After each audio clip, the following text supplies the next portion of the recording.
Welcome to the show. My name is Charlton with Big C. This is Charlton and Big C Sports coming to you worldwide on the iHeartRadio network, the number one network in the world. And also the Big C Sports has been voted the number one sports show in the universe, according to Big C and his good old boys down south. I want to say bienvenidos. Thank you so much for listening to Charlton and Big C Sports. Today is January the 17th, 2017. While it's so wonderful saying 2017, that means tax season's right around the corner, Big C. I hope you're good old boys. It probably doesn't bother you good old boys that we got tax season coming up. I want to say thank you so much across the pond in Paris, France, and London, England. I also want to say thank you, Russia, for following Charlton and Big C. We understand Russia likes to follow all the media in the United States, Big C. And I want to say, Canada, we love you so much, Canada.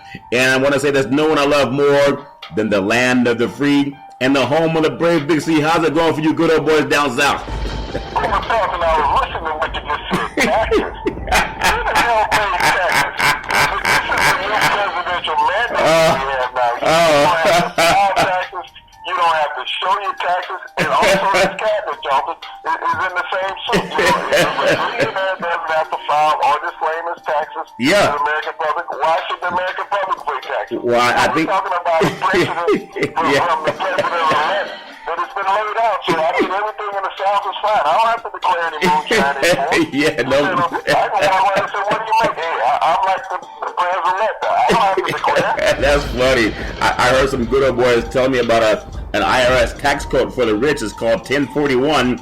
Now, most people know about 1040, but they never heard about 1041. But Donald Trump and Mitt Romney, they know about 1041, Big C. I also want to say this section is sponsored by your Northern California Cadillac dealers, home of the all-new Cadillac Escalade, the standard of the world. And when you go by and test drive it, tell them that Charlton and Big C sent you. And Big C, of course, you know, we've been laughing about yours being all muddy. Madison Bumgarner, the pitcher for the San Francisco Giants, won a World Series for them. And that good old boy had a TV commercial on just recently, Big C, right around the holidays. Now, he wasn't driving the Escalade, but he did have a Ford.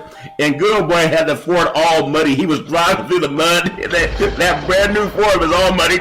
I said, does Big C know that Madison Bumgarner listens to Big C Sports, Big C?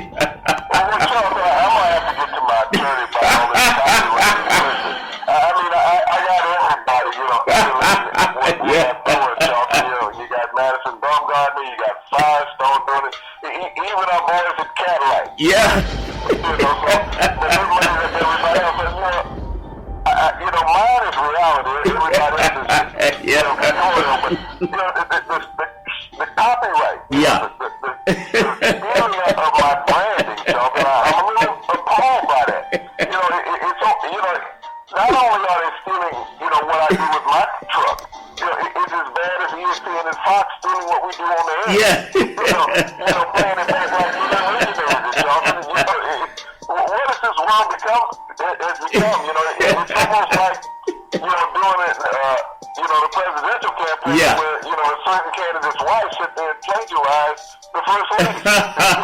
Yeah. We're sitting there with a speech on her own, and yet when you overlaid them, it was word for word what she was saying. So this is what I'm getting with the Escalade, Jonathan. I'm picked off. I can't put the thing in there, but I'm picked off. Well, Melania Trump, she didn't know she was plagiarizing Michelle Obama the same way that Donald Trump didn't know that John Lewis is a civil rights leader, Big C. So sometimes you just don't know what you're doing. I think Donald Trump was partying in New York when cocaine was big back on the East Coast and the stockbrokers and the group that he runs with. And I think he even had an article in one of the newspapers how he has the best sex ever. Allegedly. Okay, allegedly, but it. Non-pharmaceutical cocaine.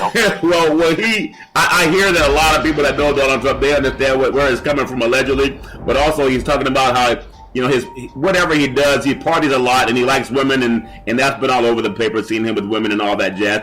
But, you know, he is alpha male, so go ahead, Donald, and there seems to be no stopping Donald when it comes to doing what he wants to do.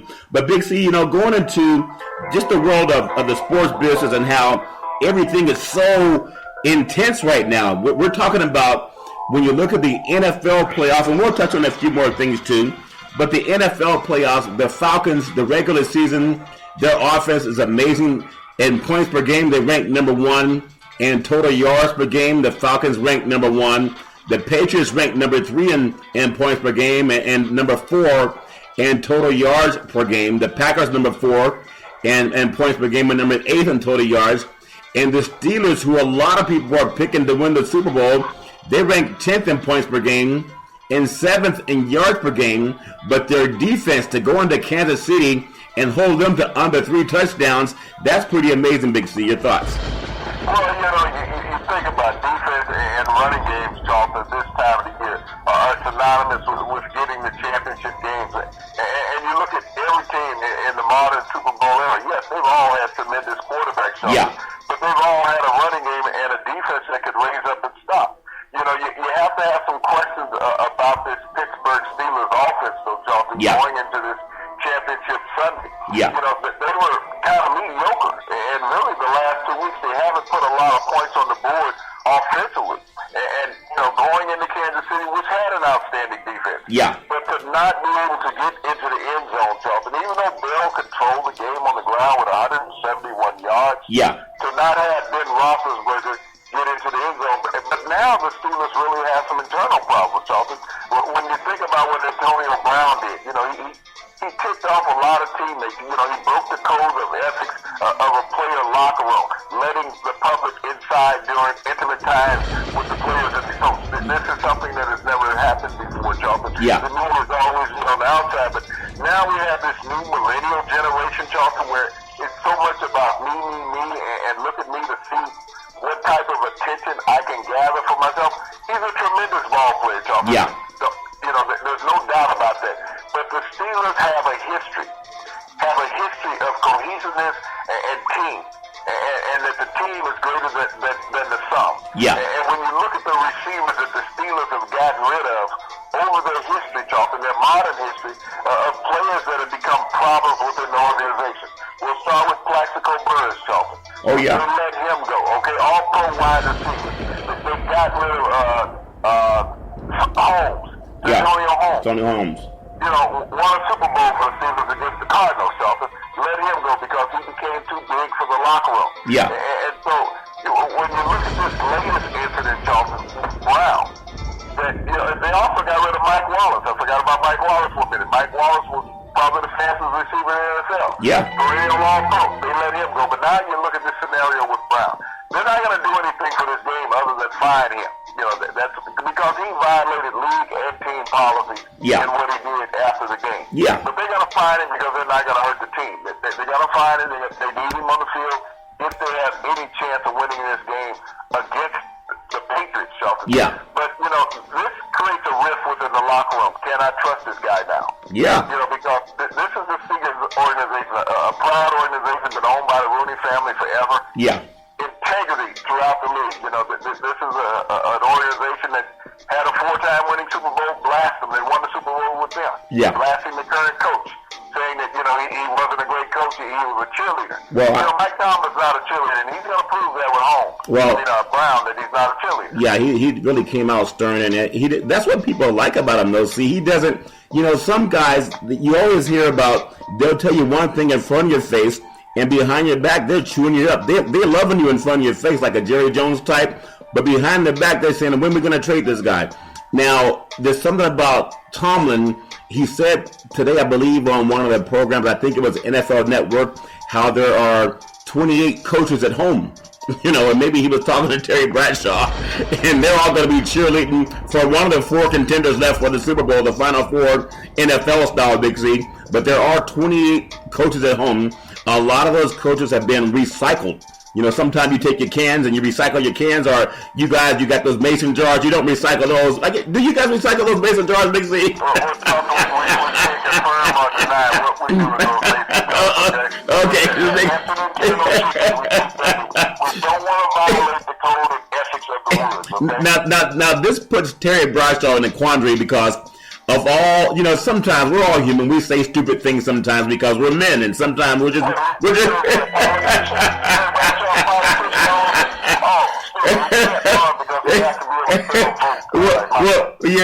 You're right on that, Big Z. But Terry Brassel's in a quandary because he's probably the only ex-quarterback hoping that his team loses so he can say he was right about his coach, the coach being a cheerleader, Big C. But if Tomlin goes on to the Super Bowl, I'm sure he'll have an interview with Tomlin saying, "Yeah, I had a little bit too much moonshine. You know how we Southern boys get down." But I just think that was funny. Your thoughts on Tomlin saying that there are 28 cheerleaders right now that are coaching? Well, it shows the integrity of Tomlin. I'm not blasting these guys. I'm just saying I'm doing what I was paid to do. Yeah. What I was hired to do is take the Steelers to the next level to win. And that's what he's done throughout his career, Charlton, with the Steelers. Yeah. He has coached with integrity. You've never seen anything about Tomlin in the public like you've seen about other coaches with DUIs and owners with DUIs and possession of illegal narcotics. Yeah. You haven't seen that about Mike Tomlin. Right. But this, he reminds you of the president. Yeah. People are waiting for him to do something negative. Yeah. So that they can say, "I told you so." Yep. After 10 years, he hasn't done anything negative, Charlton, but they're still sitting around waiting on that moment. That's the sadness of America and sometimes in sports. And you know, that you're looking for the negativity. But did you understand what happened in that locker room? It's kind of a good and bad thing because it goes back to how we tie politics together. And when we heard Coach Tomlin talking to his team about getting ready for the next game against New England, he said nothing about grabbing women by the crotch and sticking his tongue down their mouth. You know, Donald Trump said that was locker room talk, didn't he? I'm so glad that we didn't hear we're going to grab them by the crotch and stick our tongue down their mouth when we go into New England, Big C. So maybe Donald Trump, how's he going to refute that, Big C? Your thoughts? Well, there's a different level of integrity between the two men. You got one man that's honest. He's a head coach. You got another man that's dishonest. He's the president-elect. This is where we are. It's the black and white scenario. If Tomlin had said some of the things that Trump had said, then he would have validated Trump, but he's not that. Right. He was advising players of what not to do. Yeah. Not to be on social media. Not to be out late at night. He was speaking as a father figure to his players, Jonathan, about integrity and being prepared for the next week game coming up. Yeah. Not about going out and acting a fool in public and things like that is Brown did. Yeah. But it's a me scenario. But, this is what we talked about in bringing in these older coaches trying to deal with these new millennial players that are so much into social media. And it is overtaking it. Even the sports programs, Charlton, are more interested in social media and Twitter and what other people say. Not that they can create stuff, but they're taking excerpts from what other people say to make it their programs. Yeah. And this is what we've lost in sports, Charlton. The game is about the game. The game sells and speaks itself. Yeah. We don't need all these excerpts from around the country of people throwing tweets out trying to get airtime. Yeah. If these sportscasters are knowledgeable, entertaining, and intelligent enough, let it be enough. Yeah. Let that carry the show. Don't give me what Joe from Montana said. I don't care what Billy from Bismarck said. Yeah, this is not what interests me. I think you're the guy that's paid all this money. Yeah. You entertain me. There's some. That's funny you bring that up. There's some local radio stations here in Northern California. I'm sure they're all over the South too. They can have an hour show, but they'll spend 20 minutes of that hour having somebody, the good old boy, calling in, giving his opinion after he's had a couple sips of moonshine, and then berating the caller that calls in to give his opinion. And these guys, they shouldn't be getting paid a big fat paycheck when they have somebody else filling the airtime. That's just my thoughts. Paul Feinbaum show. Yeah. Okay, that's Paul Feinbaum. Yeah. You can't call in Paul Feinbaum unless you've had a 12-pack or moonshine. Yeah. That's the epitome of the show. Yeah. You get all these yahoos call in, arguing and everything else on the show, and they're calling this a sports show. No, it's not. It's Murray Privilege on radio. That's all it is. What's that other guy that has the show that everybody's fighting on and stuff? Yeah, I know what you're talking about. It's these guys' show on radio. That's Paul Feinbaum. Yeah. And they pass it off as a sports broadcast. It's nothing. Yeah. It's trash radio just like you have trash television. You're supposed to be this intelligent broadcaster. Yeah. Enlighten me. You're in one of the greatest college football conferences in the country, and yet you want to play on trailer park trash and go in and make that a show that's supposed to educate everybody he's got all of them listening to each other and sitting there, and that makes him. Yeah, he doesn't have to inject. He just sits there and listens. Well, I think that's so funny. It's a lot like Rush Limbaugh and all of his bigotry. He'll get on and he'll just Jerry Springer, Rush Limbaugh, same mentality. Yeah, that's so funny, Big Z. I also want to say that this segment is sponsored by the California Lottery. What can a buck do for you? Go out and play the lottery, but do it responsibly. Half of the money goes to help the local schools, and a buck can go a long way, especially when it's trying to give back to the schools. And I think tonight's California Mega Million is up over about $135 million, Big C. That means you might even get out of bed to go buy one of those tickets down south. I think they call it the California Lottery, but you can buy the tickets anywhere in the country, Big C, and from what I understand, they pay out, Big C. Your thoughts? Well, it's one of those things, Jonathan, that's become a nationwide program. If you win in a particular state, you have to go back to that state and collect it if you're traveling. Yeah. But, it has benefited so many people, Jonathan, over the decades that the lottery has been played. It's really benefited the education system in the states. It has benefited a lot of family of winners. And, one of the things I've always loved about the lottery, Jonathan, is when you have one of those multiple winners, when you have the workers that are in a plant. 17, 25 workers who have been pooling for years, Jonathan, and all of a sudden they win this lottery and they're able to split it up and they say, I'm retiring. And that's a great thing to hear, That's Americana. That's an opportunity to have free enterprise, Jonathan, when someone as a group can go and win, and we've seen that several times over the past couple of years, that these factory workers have gone in and won the lottery, and Jonathan set up several families for life and for decades. Well, that's always wonderful when that can happen. And I just want to touch on one more thing. We were talking about how we blend sports and politics, and the great president, Barack Obama, the 44th president of the United States of America, he had the Chicago Cubs at the White House this week, and he took the time to actually lament on some of the same things that we've expounded on over the year, Big C, and that's how sports will connect people. We have right now in our country, we could say it's divided, but that's how it's supposed to be, a two-party system. You have Democrats and Republicans. It's divided because that's the system. So it's not like it's supposed to be divided. We're all supposed to see reality differently, but he congratulated the Cubs on winning the Big C World Series. Now, could you imagine, Big C, President Obama, the 44th president of the United States, congratulating the Chicago Cubs for the first time in 108 years for winning the Big C World Series. At the same time, we had the first African-American president. The same time we launched Big C Sports. Big C, is there something in line with the universe, Big C? Your thoughts? Mr. Obama did something that none of his predecessors ever had a chance to do, Charles. And that's congratulate the Chicago Cubs. Many people know he grew up on the South Side. Okay, the South Side, that's Sox territory. And the Sox won the World Series, I believe, about 13 years ago. So, he was in heaven during that time. And he was a young congressman in Chicago during that time when they won the World Series. But, when we think about the number of people who never thought the Cubs would have a chance to win a World Series during their lifetime, Charlton, 108 years. 108 years.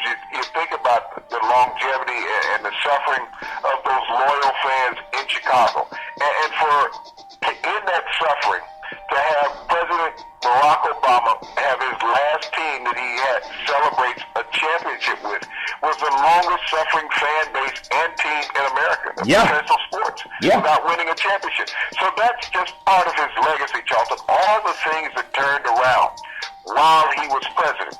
He turned around a housing crisis, Charlton. He turned around the stock market. He turned around, financial institutions, Charlton. He turned around the job market, Charlton, dropping unemployment down to 4.1% from 11.4. But he also was around to see the turnaround of the Big C World Series and the Chicago Cubs, Charlton. For a team to win a World Series, to be able to celebrate it in the city and in the same park, Grant Park in Chicago, where he had his first celebration of winning his first candidacy for president, Charlton. Well, that's amazing. Again, I miss President Obama already because he has class. And when I listen to some of the TV pundits that cover news, they all love sports. Most of these politicians, they go to the sports games. I think President Nixon was one of the first presidents that we had televised that went to actually see, a bowl game. And I think there's so much that we have in common, like President Obama talked about it, and we've been doing it ever since we've been on the Big C Sports Big C. If we can get people to just interact and realize that we have so much more in common than we do not in common, but our country will always have adversarial relationships. That's what makes it great. We're not one monolithic group, and that's what is great about being in America. And I just want to say, Big C, that I want to also congratulate the San Diego Chargers. Now I got to catch myself. The Los Angeles Chargers, or should we call them the Carson Chargers? They introduced their head coach, Anthony Lynn, African American, and they introduced them in Carson, California, but it's just a suburb of LA. But one of the things that he said that I thought was kind of ironic, he said, we got to find a way to get some more seats in the stadium, Big C. It only holds 27,000. Your thoughts? Well, Charlton, they'll put some temporary seats in the end zones, and they will get it up in excess of 40,000, for the season, because, the NFL has a mandate of how many seats they have to sell for a game. Yeah. But, it's just interesting in the move, the jumpiness of all of a sudden in the middle of the night, going someplace where you don't even have a stadium. We've seen teams leave for stadiums. Yeah. But now you're leaving and you don't even have a stadium. So that's odd for the NFL to allow this. But I'm still a little ticked off that the NFL does not force teams to leave the name behind. Yeah. That you can leave. You can take your organization any place you want. You can take your jacks, your basketball, your baseball bat, or your glove. Mm-hmm. But you got to leave the team name behind, Jonathan, because that belongs to the cities. That's part of the rich heritage, and that's what I've always found wrong with professional sports.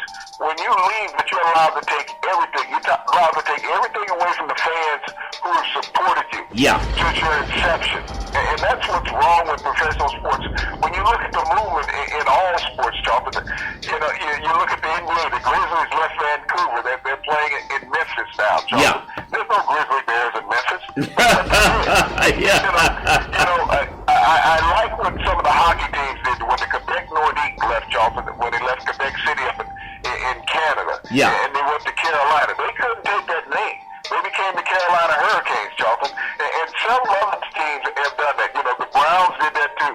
The team when Modell left. And they became the Ravens, and the Browns name stayed in Cleveland because those fans, win or suffering, Jonathan, that belong to them, that piece of heritage. Well, and so when we look around, so many teams have moved over the years for money, Jonathan, and left the fans behind that paid them money all that time that they were in that city. At least leave the fan with something. Yeah. Leave the name behind so that fan is not watching their namesake in another city. It's like when the Rams went to St. Louis. Yeah.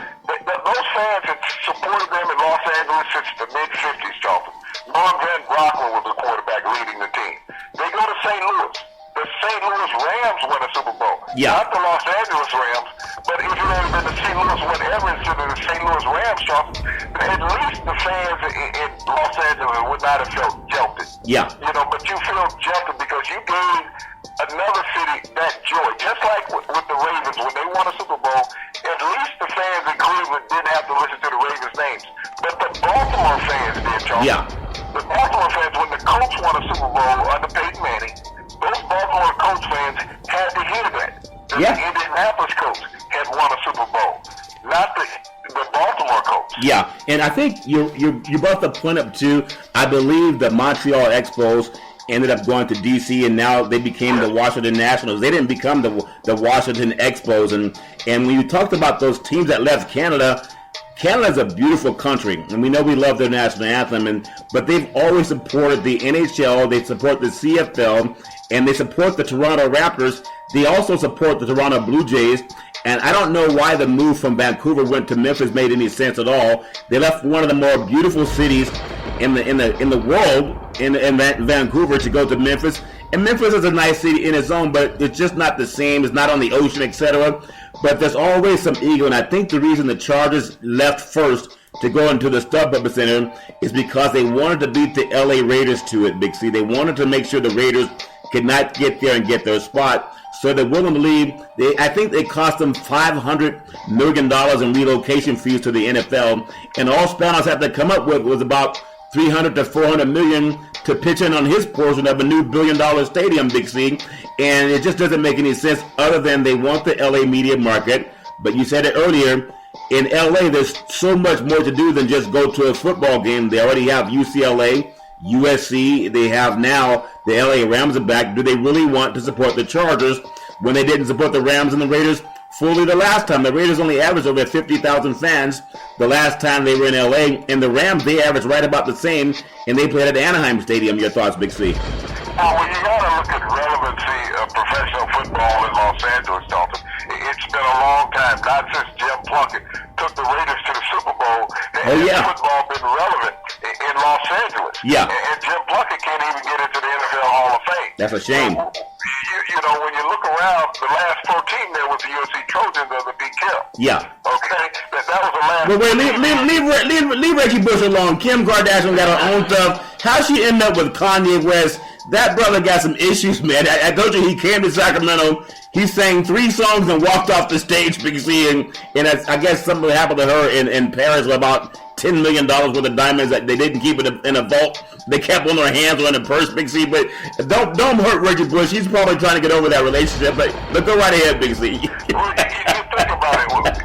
It's going to be a long time before another professional team can win as many games in one season as the Trojans did, Charlton. Yeah. So, you know, you got a big stepping stone to get up on. And so if you can't equal what the Trojans are doing in Southern California, Charlton, you don't have any chance or hope to have the largest fan base in America, in one of America's largest cities. Yeah. That you can't fill a stadium. There's too many activities that we talked about in Los Angeles, Charlton.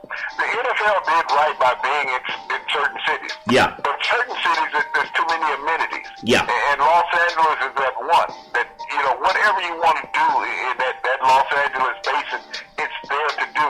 And if you got a winning football game, a losing football team, that's not one of the things that you're going to do. Yeah. But, you know, it's not the big fanfare that they thought it was. That honeymoon was over after week 3 of the season. There's something. But, you know, to win is hard in Yeah. the NFL. I mean, there's consistent winners.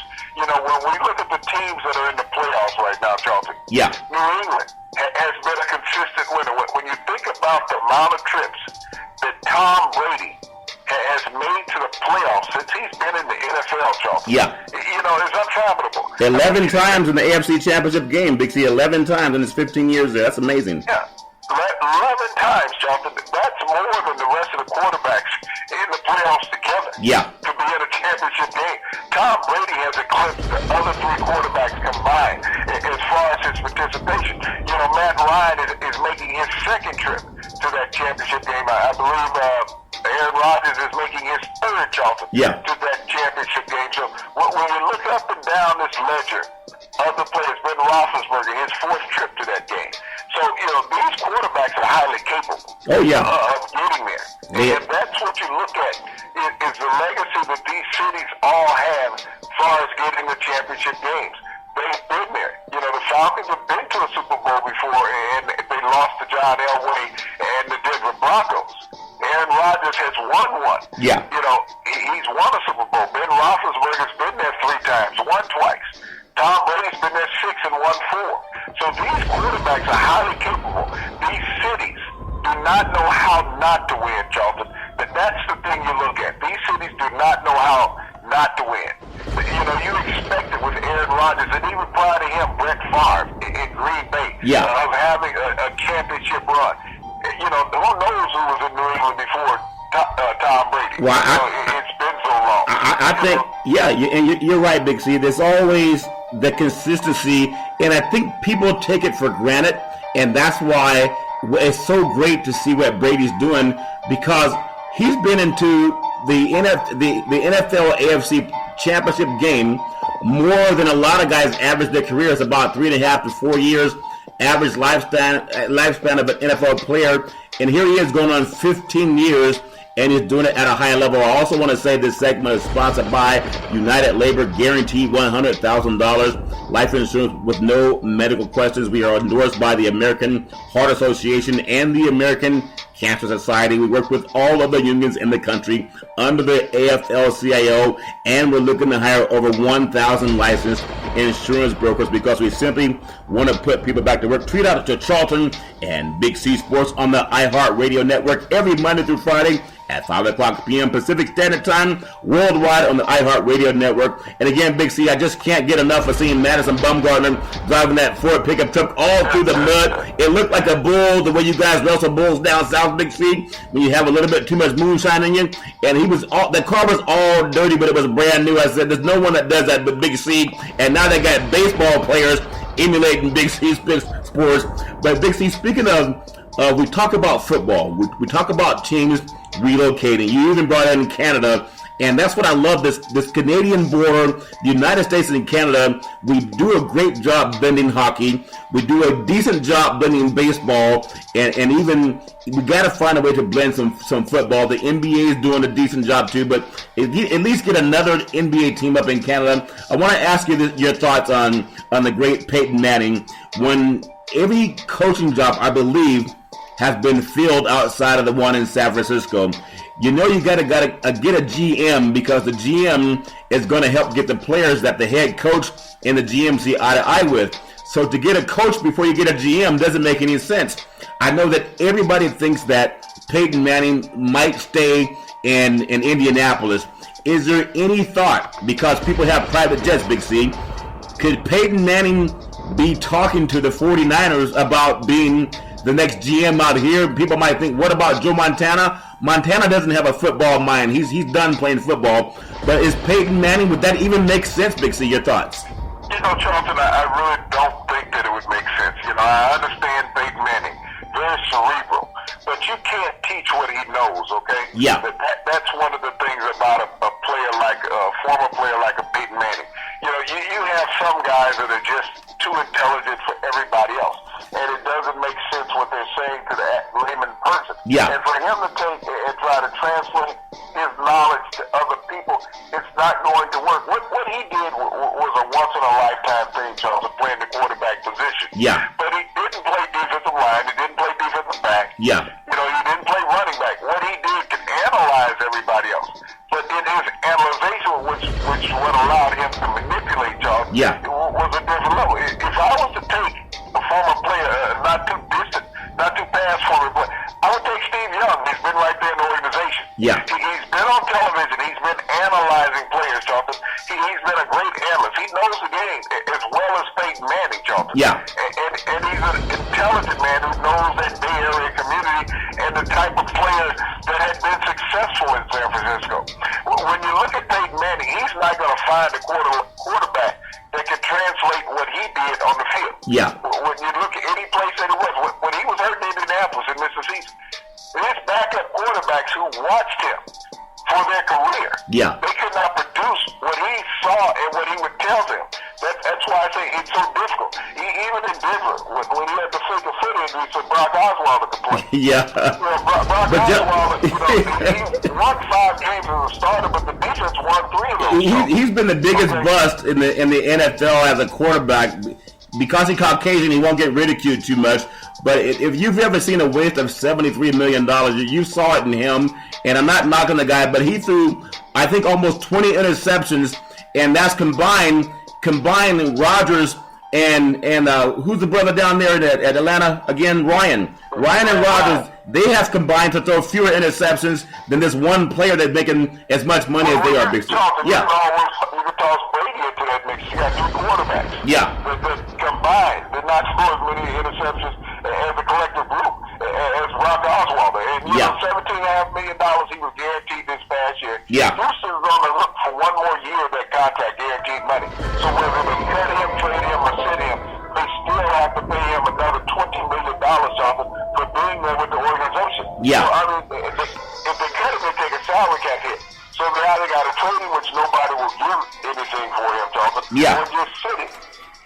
Well, Big C, let me just bring this up to you. I know you think very highly of having. You brought something up to my mind. Steve Young is actually, he's an attorney, And not only, he was mentored by the great Lavelle Edwards at BYU, and then he went on to I think he was the first player drafted in the USFL. A $40 million deal is what they gave Steve Young. And imagine him getting half the money, and I know it's a different era, but half the money that Brock Osweiler got, and Steve Young had become a college All-American, and you saw the athleticism in him. He was fast, he was accurate, he was smart, and Brock Osweiler doesn't even get an interview by the Texas GM, and they give him $73 million. But I think Steve Young would be a good pick for the 49ers. The only issue would be with the ownership have an issue with the GM being smarter than the owner. And I just say that because they chased off Harbaugh, who his crime was going to the NFC Championship game 3 times in 4 years, and they just didn't like it, Big C. And so even if Young were to go to San Francisco, I think it'd make a lot of sense.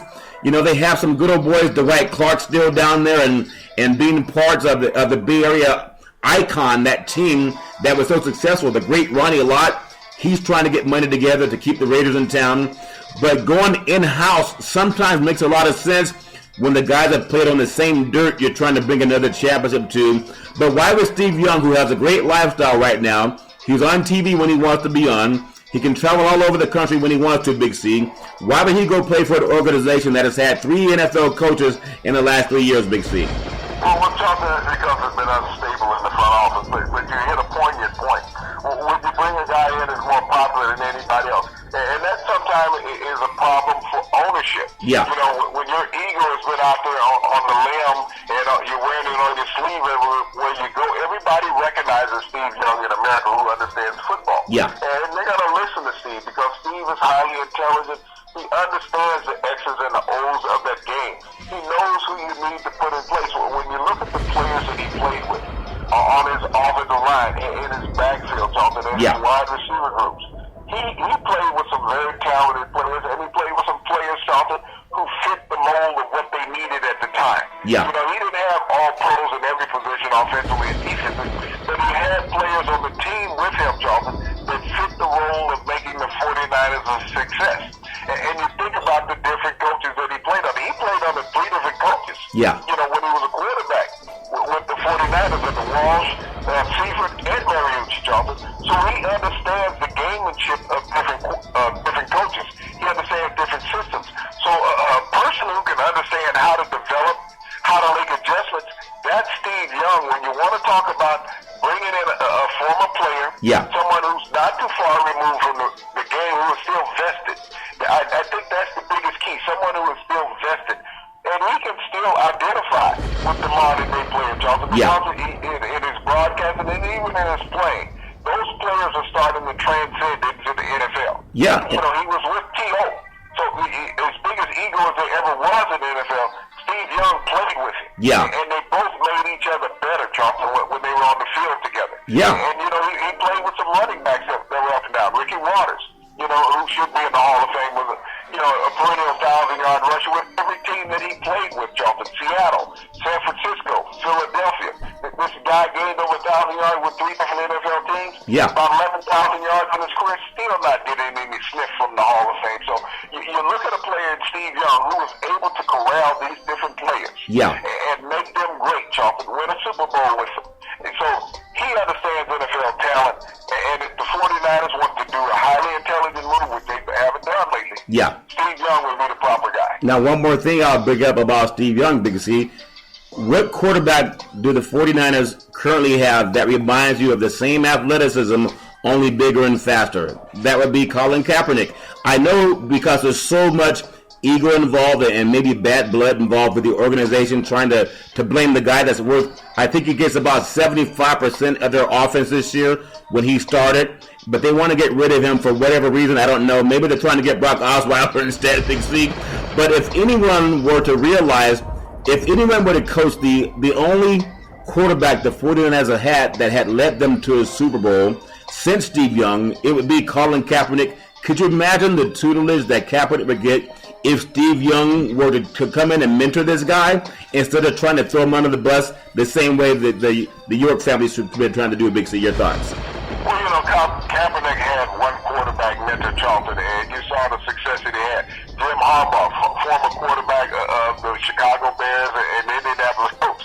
He knows how to play the game, and he took Kaepernick and inserted him in the starting lineup, and you saw the success that they had for 2 years prior to Kaepernick getting injured and the 49ers dismantling their team. Yeah. So, when you have a guy that's knowledgeable teaching that position, Charlton, your quarterback can go a lot further when he's young. Yeah. But the 49ers stripped all that away in getting rid of Harbaugh and the players that helped make him successful. Yeah. So, this is the suffering that this organization have to go through. It wouldn't make any difference whether they drafted a quarterback right now, Charlton, or even traded for a quarterback. Yeah. If this organization stays status quo, the 49ers are going to be what they've been for the last 2 years. Yeah, we want to see definitely a lot of improvement. A team, an organization that has 5 championships. I want to say this segment is sponsored by One Life America Life Insurance, with the leaders in the country when it comes to final expense. Tweet out to Charlton and Big C Sports. We're also offering athletic insurance. If you're whether you're a pro team or a collegiate team or even a high school team or mom and pop soccer league, we can get you covered. Big C, as we transition a little bit into the NBA, we talk about so many great arenas, and the Golden One Center in Sacramento, California, thanks to Mayor Kevin Johnson, former Mayor Kevin Johnson, that is a gorgeous arena, state-of-the-art arena. We're just over there, I think, on Monday watching the Oklahoma City and Sacramento Kings. But another thing that just happened here in Northern California is the new arena that just broke ground on the bay for the new home of the Golden State Warriors. Is only about 4 blocks south of AT&T Park, just south of McCovey Cove. And from seeing the pictures of this new 20,000-seat arena, you can see the skyline of San Francisco. You can see the Bay Bridge. There's so many attractive things about that stretch of the Embarcadero. I think it's really going to be a home run for the Golden State Warriors. But I kind of pain for the city of Oakland because they've already lost.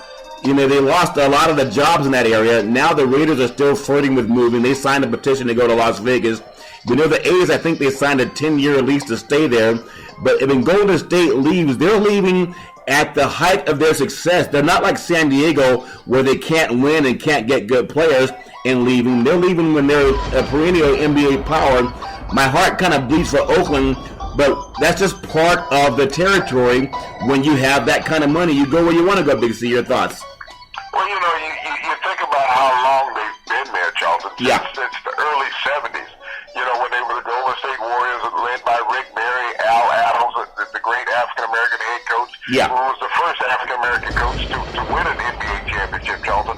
So, you think about the lineage of that franchise. They had some lean years where they did not win. Yeah. But that fan base stayed there, Charlton. They were always there. When you think about that plaza right there, Charlton, where the Oakland Coliseum sit, the basketball and football arenas, and you think of the number of championships, Charlton, that have run through there. Oh, yeah. You have 2 Super Bowls that are there, Charlton. You have 3 World Series that are there, Charlton. You have 2 NBA titles that are there, right there in that one plaza, Charlton. Yeah. And you're talking about abandoning the place. The franchise are talking about abandoning the fan base that supported them through those times. Yeah. The Oakland Raiders, the Oakland Athletics, and the Golden State Warriors. Yeah. They were there when you did not win championships. And when you all of a sudden you say, okay, I want to go to greener pastures as an owner. Yeah. I don't care about these people that have supported me and made me a billionaire over the years. Yeah. Who have fed my family. Who have fed, these employees, Charlton, that rely on these professional organizations. No one talks about them in the media. No. You get the big boys, they can care less about the people that are left behind. They can care less about the ushers. They can care less about the ticket salesman, Charlton. They can care less about the person who's selling the program. They don't care about a concession. They don't care about a parking lot attendant, Charlton. Yeah. But these people are people. When we talk about, and I look at the president-elect when he's talking about creating jobs in America. Okay, what job are you creating for somebody when you let a job go away? Yeah. You're not creating a job because this team moves to so-called greener pastures, Charlton. Only thing greener is the money that they're going to make. Yeah. It's not going to make the team better because you have a new stadium. But that's what you have to understand. An owner has to invest in the organization to become better, to become stable. But you can't keep taking that money saying, I'm putting it in my pocket without improving your infrastructure, and that's your team. And when your infrastructure runs down, Charlton, your productivity goes down. And we see that with teams who cannot win because they do not invest in them. And that's one more thing, too, that they might have been paying attention to. I told you earlier that Madison Bumgarner, one of the all-star pitchers for the San Francisco Giants under Bruce Bochy, he's driving his truck around with mud all over the place. How are they going to feel building a new arena? And here he comes by driving that muddy truck the same way you do, Big C. Won't that make some people upset? In that Bay Area, you got all these up and posh people that you have there. They're not used to what we do. You got to understand, Baumgartner's a Southern boy anyway. Oh, yeah. He just happened to be throwing baseball in San Francisco. That's funny. He's a Southern boy, so he's doing what we do back home. Yeah.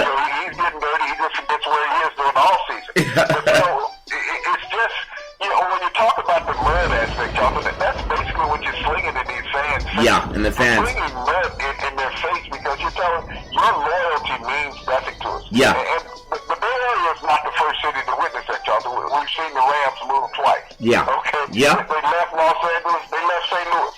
It's a back and forth game. We've seen the Raiders do it, Jonathan. They left Oakland. They went to Los Angeles. They went back to Oakland. So, it's almost like this is my side. Whatever's looking cuter at that time, yeah. Shakespeare, that's where I'm going. The minute you get a wrinkle on your face, I'm leaving. That's what these teams are saying, just like in a relationship. I think they're going to find out that the hard way down when they go to Los Angeles from San Diego, because we know most people last about 7 years no matter what it is. But also, sticking with the Bay Area, when we look at what's happening in the world of the NBA, we have the Cleveland Cavaliers were blown out last night by the Golden State Warriors at the Coliseum, the same Coliseum they're talking about leaving. And LeBron James, because he was in California, he was doing an acting job about how he could pretend that he got a personal foul by Draymond Green. How do you knock over a 6'8", 280-pound man? But he did a good acting job in that one. But I'm thinking about the fact that not only was that a decent game for the Golden State Warriors, they need to be tested. So that was kind of a pass. They were actually, I think that's the first time in the last 4 games that they won against Cleveland. They were like 0-4 going against them. So that's a good turnaround for them.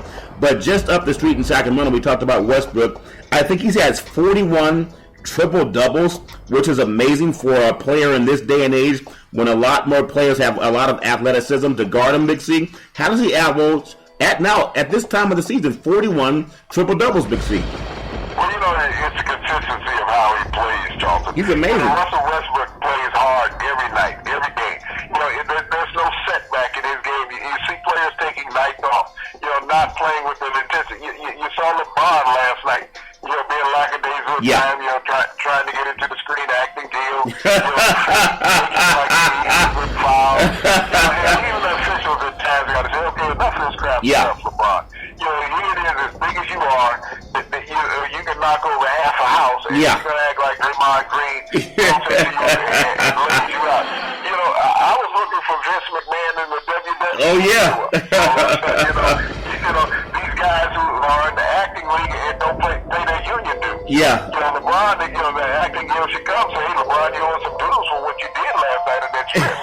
Yeah. When you think about the Cavaliers and the Warriors, Chuck, people want to lay this out as a rivalry. It's not a rivalry. They play twice a year until they meet into the playoffs. Yeah. It's not a rivalry. It's great entertainment for basketball. It's what the fans want to see. They want to see the best teams competing against each other. Unfortunately, Charlton, they're not in the same conference. Yeah. If there's a rivalry between these teams, it's going to be Golden State and San Antonio. Yeah. That's the rivalry on the West Coast, okay? Yeah. Plus the other guys who are looking up at those 2 big dogs. On the East Coast, it's going to be nobody. Yeah. It's the Cleveland Cavaliers and nobody. They don't have a rivalry with Toronto. Yeah. They don't have a rivalry with Boston.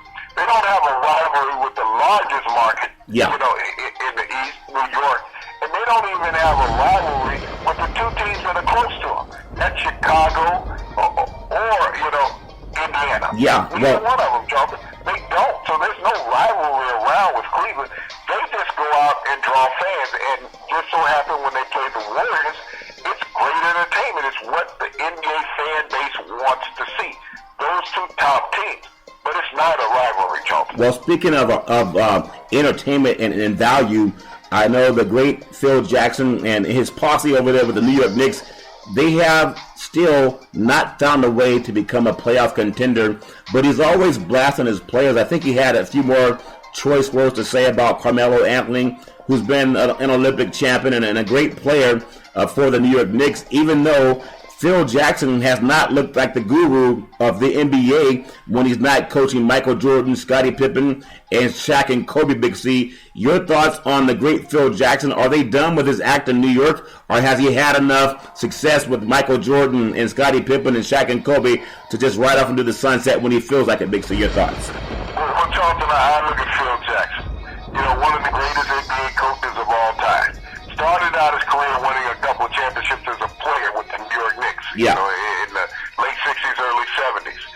And, went on to the Chicago Bulls. Had a dynasty. But Jerry Reinsdorf brought the players in, Charlton. Yeah. Not Phil Jackson. You got to understand that. And also, Collins had that team in place as a coach. Yeah. And now he's a great broadcaster. But he had that team in play prior to Phil Jackson getting there. And so Phil Jackson just had to jump in there and win a championship, just like Pat Riley did with the Lakers. Yeah. When Pat Riley took over the Lakers, Paul Westhead had that team in place and was winning. And all of a sudden they fired him and made Pat Riley look like a genius. Yeah. When Phil Jackson went to Los Angeles, Jerry Buss put the players in play. He had Mitch Kupchak for Phil Jackson. Phil Jackson didn't draft these players, nor did he trade for them. This was Jerry Buss and Mitch Kupchak putting these players together for Phil Jackson, the coach. Now that Phil Jackson is the guy buying the grocery shopping, we see he can't shop. Yeah, yeah. He can't shop. So yeah.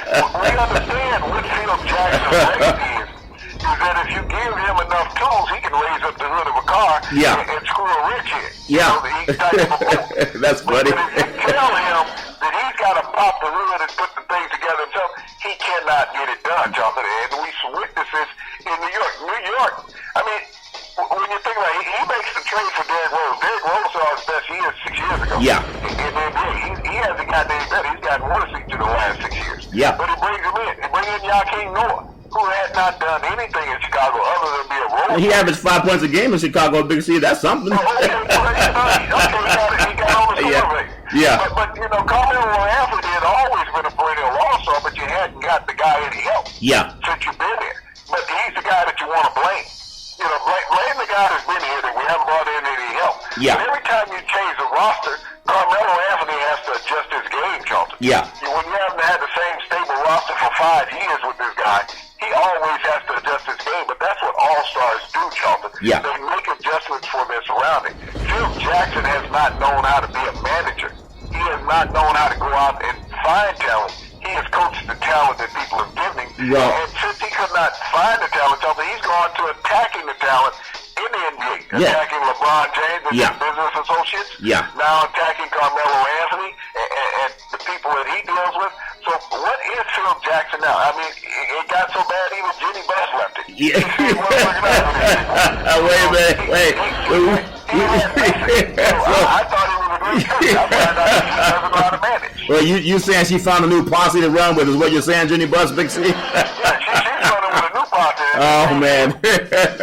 Well, anyway, I think that's so funny. So the last thing I'll touch on is number one, NBA basketball is amazing. Russell Westbrook, if everyone would hustle as hard as he does, I don't know what kind of moonshine he's drinking, Big C, but this kid out of UCLA, he's athletic, he's gifted, and he makes such an effort. That's what I love seeing about him. When you look at him and guys like Isaiah Thomas that the Sacramento Kings had at one time, they make such an effort. And you look at even guys like LeBron James, when he's playing, when it really counts, he makes a big effort. But a lot of these guys, they coast. And when you look at that, it took the great Michael Jordan, always played hard offensively and defensively. And that's what I really admire about Russell Westbrook. He's only about 6'4". I mean, that's still tall, but he's going up against guys that are 7 feet tall, and he's still averaging a triple-double. And as we close out our last segment, Big C, I want to say the segment is sponsored by BeneathHisWingsFoundation.org and CYNN Entertainment. When it comes to entertainment, Cynthia Evans, she's the best in Northern California. Just to wrap up on what we've done on the show today, number one, we had a great Martin Luther King Jr. holiday weekend. I mean, everybody honors the great Dr. Martin Luther King. So I hope that all of us can just keep focusing on being peaceful in this country. I know we have a new president being sworn in coming up on, I believe, on Friday. And just appreciate the class that President Barack Obama has shown, and all the things that we talk about, politics and sports and even religion, which is a hotbed topic. But going into this final holiday, actually not a holiday, but it feels like it, this championship weekend, when you have these 4 quarterbacks that are considered some of the best in the business, and you look at Big Ben Roethlisberger, you look at the great Tom Brady, and you look at the great Aaron Rodgers, and then Matt Ryan. 3 have won a Super Bowl. Matt Ryan has not, but he's arguably the hottest quarterback right now in the NFL. If you could just put a jug of moonshine on it, who do you think has the momentum going into this championship weekend, Big C? Your thoughts? Well, Johnson, when you talk about the NFC game, Johnson, this is the first time that the 2 hottest quarterbacks in the league have matched up in a championship game. But when you look at what Aaron Rodgers has done the last 2 months of the season, and you look at what Matt Ryan has done over the course of the season, and both teams, have some critical questions to answer, Joe, for their receivers. How is their receiving core going to be? Atlanta has the advantage in the running game. We always talk about the quarterbacks, but Atlanta has the advantage in the running game. Yeah. And the defense for the Falcons played like a Dan Quinn old-time defense in Seattle last week. They were bringing it. In getting after Seattle. Yeah. But can they do that back-to-back weeks, Charlton? Green Bay's defense has had a run over the last 2.5 months of the season in the playoffs, Charlton. Yeah. That has been phenomenal also. You look at how they shut down teams. You go in, you shut down the best team in the NFC, Charlton, the Dallas Cowboys. Yeah. So this defense can get the job done. Green Bay has to answer with the running game. Montgomery's going to have a stellar game if they're going to hold the Falcons off. But Aaron Rodgers, Johnson, you can't bet against him. Yeah. He makes everybody scared as hell, whether you're with him or without him. This guy can get it done. The biggest question game is the AFC game. Yeah. When you look at Tom Brady, what has Tom Brady done in the last 2 weeks? Very little, if nothing, Johnson. Yeah. When you look at Tom Brady's statistics. And it's the same can be said for Ben Roethlisberger. We got 2 quarterbacks going into the AFC Championship game, Johnson, playing as bad as any 2 quarterbacks that have gone into this game in recent memory.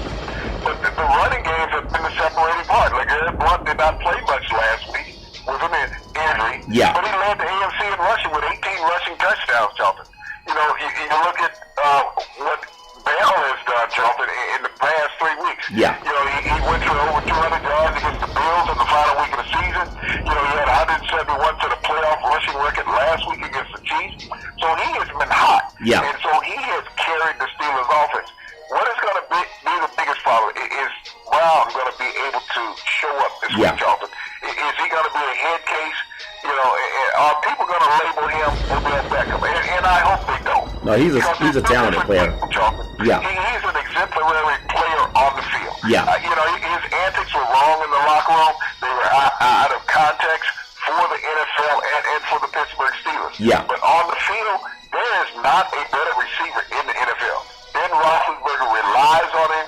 His tight end, Jesse James, has developed a lot here in the playoffs. So those 2 players I see making the biggest difference for the Steelers. Yeah. If they beat New England, it's going to be Jesse James and Antonio Brown. Well, Big C, I think when it comes to players, there's 2 that come to my mind, and for the Atlanta Falcons, Julio Jones, the way he can stretch a game and he can dominate a game. I think he had a 300-yard game at one point this year.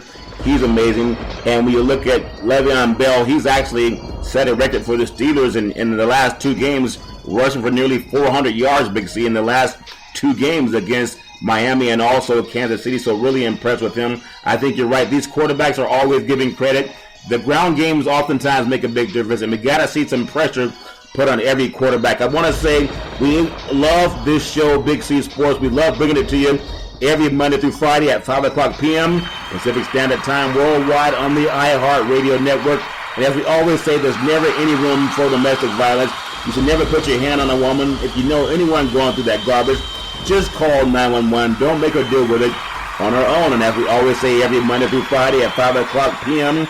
Pacific Standard Time worldwide, Follow Charlton and Big C Sports on the iHeartRadio network. And as we always tell you, we thank you, we appreciate you, and we wish you a super fantastic day.